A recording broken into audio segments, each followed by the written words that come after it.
ሰው አይበላም። የሰው ልጅ ሰውን እንደሱ አይነትን ሰው አሰኝቶ አርዶ ስጋውን አይበላም። ሰው ከበላ በጣም አስቀያሚና በጣም ሰውን የሚያስጠላ በየትኛውም ሃይማኖት ያልተፈቀደ በየትኛውም ሃይማኖት ሐላል ያልተባለ ነው የለም።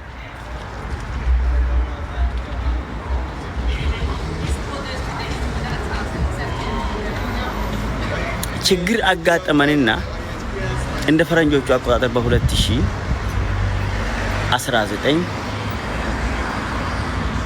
በሜዲትራኒያ ባህር ላይ እኛ 3 ሰው በደመ ነፍስ ሰው በልተናል።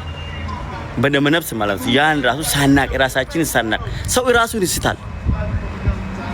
11 ቀን ባህር ላይ ቆየን።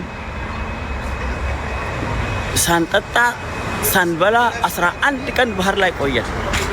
ከዛ ሰው አንድ ባንድ ሁለት እየሞተ ግማሹ ራሱን ባህር ውስጥ እየወረወረ አለቀና መጨረሻ ላይ እኛ 3 ሰው ቀረን። 3ቱ ሰዎች ከነጭብር ማለት ነው የሞተውን ሰው በልተናል። ከ3ታችን ውስጥ 2 ሰው ሲሞቱ እኔ በህይወት ተረፍኩ። አልহামዱሊላህ ዛሬ እዚህ ደርሻለሁ ማለት ነው። እና ያን በዛ ታሪክ መሸቀል የሚፈልግ ሰው አለ። ያንን ታሪክ በመጽሐፍ ጽፎ ሽጦ ሊቀየርበት፣ ፎቅ ሊሰራበት፣ ቢዝነስ ሊሰራበት፣ ፎቅ ሊሰራበት ወይ ደግሞ ብዙ ብር ሊያገኝበት ሊሸቅልበት በቃ በመጽሐፍ አትሙ በፊልም ሰርቶ በግድ ይሄ ታሪክ በጣም አነጋጋሪ ነው። በወቅቱ በዓለም አቀፍ ሚዲያ ነው የተዘገበው። ስለዚህ ይሄ ትልቅ ታሪክ በዓለም አቀፍ ሚዲያ የተዘገበ ታሪክ በፊልም ተሰርቶ ገበያ ላይ ቢውል ትልቅ ብር ያወጣል። በመጽሐፍ ታትሞ ብሸጥ ብዙ ብር ያወጣል።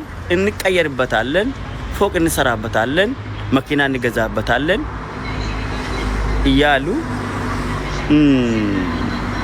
እየሰሩ ያሉት ሰዎች አሉ። እየሰሩ ያሉት ኃይሎች አሉ። በግድ ካልጻፍኩ በህግ ጠይቃለሁ እንዴ?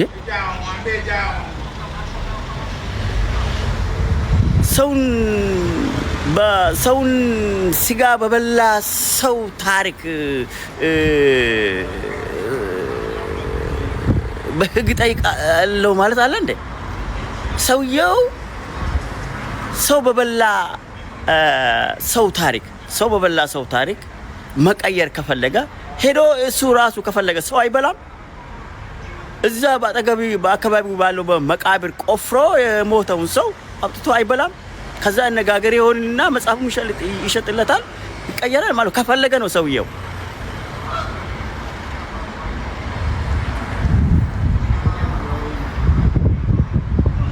ስለዚህ በግድ ታሪክን ካልጻፍኩ ባህር ላይ ሰው የበላውን በመጽሐፍ ካላተምኩ በእንግሊዘኛ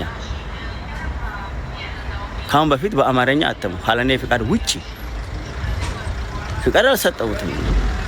እቺ የእንቴ አማካሪ ሆናሉ ብላ የመጣች ወደዛና ወደዛ መጣችኝ። በወቅቱ እኔ አእምሮ በሽተኛ ነበር። ወረቀት አለችኝ። ያኔ ባህር ላይ ሰው በላው። ከዛ አእምሮዬ ተነክቷል። ከዛ ጊዜ ጀምሮ እስከ አሁን ድረስ መድኃኒት ስጠቀም ነበር። እስከ አለፈው ጁን ድረስ ማለት ነው። ወረቀት አለችኝ። በወቅቱ በ2024 ወደ ሰይፉ ፋንታው ላይ እኔ ወደ የቀረብኩት አካባቢ በጣም በሽታው በስቶብኝ ነበር። በዛን ጊዜ ነው ያመጣችው። በውስጥ አማካሪ ሆናለሁ ብላ መጣች። ከዛ እኔ መጽሐፌን የምጽፍልኝ ሰው ፈልግልኝ አላልኳትም። እኔ ማቻልኳት እኔ ሄዳ መጽሐፌን የምጽፍልኝ ሰው እንፈልጋለን እኔ ነኝ አንተ አማካሪ ፊልም እንሰራልሃለን ብሎ ለራሳቸው ለሽቀላ እኮ ነው ሄዶ እዛ ከሰዎች ከ3 ሆኖ ተስማምቶ መጡልኝ።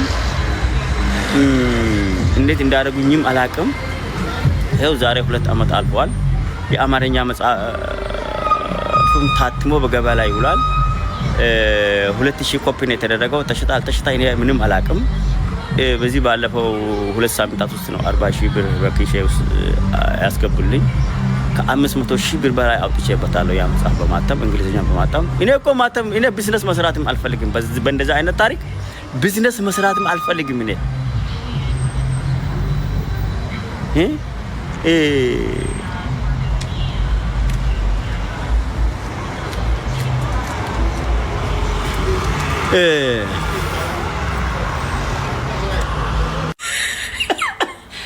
አሁን ፍርድ ቤት አቆማለሁ እያለ ነው እንግዲህ ፍርድ ቤት አቆማለሁ። አያፍርም እንዴ? እንዴት እሱ ራሱ ፍርድ ቤት ይቆማል? እስቲ መሐመድ አደሙ ጋር በ2019 እንደ ፈረንጆች አቆጣጠር ሰው በላና ታሪክ ሰራ። ያንን ታሪክ በመጽሐፍ እንዲያትምለት ተስማምተን ነበረ። ከዛም በኋላ እምቢ አለኝ። እንደዛ ሊል ነው ምን ሊል ነው? ከ2 ዓመት በፊት ተስማምተናል። መጽሐፍ እንዲጽፍልኝ አግራሚንት ተፈራርመናል። አግሪመንት ማለት ነው ውል ተፈራርመናል።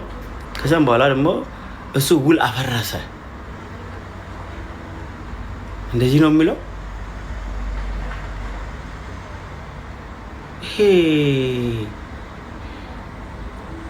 ሰው በልቶ መጽሐፍ ጻፍልኝ ብሎ ከሰው ጋር ውል ይገባል። ከዛ ደግሞ ውሉ ከፈረሰ ካልተስማሙ 2 ሰሪና ሰሪ ደግሞ ጻፊና ጻፊ ፍርድ ቤት ይቀርቡና ከዛ ይሟገታል። ፍርድ ቤቱ ራሱ ምን አይነት ነገር ነው የሚወስነው? እስቲ እንጠብቃለን አብረን። ስለዚህ የኛ ሰዎች በእናታችሁ ይሄን ያህል ሁሉ ችግር አታምጡ። ስራ ካጣችሁ እዚያ ኢትዮጵያ ውስጥ እንኳን ስራ የለም በአሁኑ ጊዜ። የታወቀ ነገር ነው። እዚያ የተወለድክበት ሰፈር አካባቢ መሸከም እንኳን ትንሽ ኖርን ነው። ያኔ ልታፍር ትችላለህ። መሸከም ወይ ሊስትሮ መስራት፣ ኩሊ መስራት ታፍራለህ። ከሀገር ውጣና አንተን የማያውቁት ሀገር ሂድና ሀማል ተሸከም። ጅቡቲ ሂድ። ብዙ ሰው እንደዛ ነው የሚያደርገው። ሱዳን ምናምን ሂድ፣ ሳውዲ አረቢያ ሂድ፣ ተሸከም። ፈለከው ነገር ስራ ትቀየራለህ። እኔ እየለመንኩ ነበር ሊቢያና ሱዳን እየሰራው እየለመንኩ። የሚያቀኝ ሰው የለም። ዛሬ አለፈልኝ ገባ። ስለዚህ በእንደዚህ አይነት ነገር ለጆሮ እንኳን በሚከብድ ነገር ስንሰማ ሰው በልቶ ሰው በስካር መንፈስ ወይ ደግሞ በደመነፍስ ሰው በልቶ ከዛ ደግሞ ያ ሰውዬ ይድናል፣ ከህይወቱ ይገግማል። ከዛ ያ ሰውዬና የሆነ መጽሐፍ ጻፊ ይገናኙና ይተስማማሉ። መጽሐፍ ጻፊው ለሱ መጽሐፍ እንዲጽፍለት ደግሞ ፊልም እንዲሰራለት። ከዛ በኋላ ደግሞ አግሪመንት ይፈራረሙና ትንሽ አብረው ይጣላሉ። ከዛ ተያይዞ ፍርድ ቤት ይቀርባሉ። ፍርድ ቤት ምን ብሎ ነው የሚወስነው? ወላሂ እስቲ አሁን እንጠብቃለን።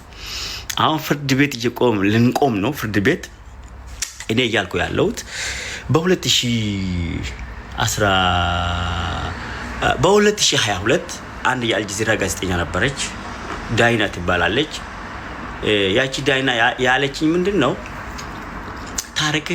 ታሪክ ለሚዲያ አይበቃም እና ለመጽሐፍ ጽፈ አስቀምጥ ነው። ሽጥ አላለችኝም። ቢዝነስ ስራበት አላለችም። በመጽሐፍ ጻፍና አስቀምጥ ለህገወጥ ስደት አስተማሪ ይሆናል። ለአንተም ታሪክ ይሆናል ነው ያለችኝ። እኔም እሱን ነው የሚፈልገው። ይሄ ሀሳብ የጭንቅላት ውስጥ እያለ ነው ከማልታ ወጣው። በአጋጣሚ ማልታ ወርቀት ስለከለከለችኝ ፈረንሳይ በጣም ሲያመኝ የነበረው በሽታ ትንሽ ስለባሰብኝ በውስጥ መጣ። አሳሳተችኝ ማለት ነው። አማካሪ ሆነላለሁ ብላ ከአሜሪካ ከዛ ከደራሲ ተስፋ ጋሸና ጋራ አገናኘችን። ሰው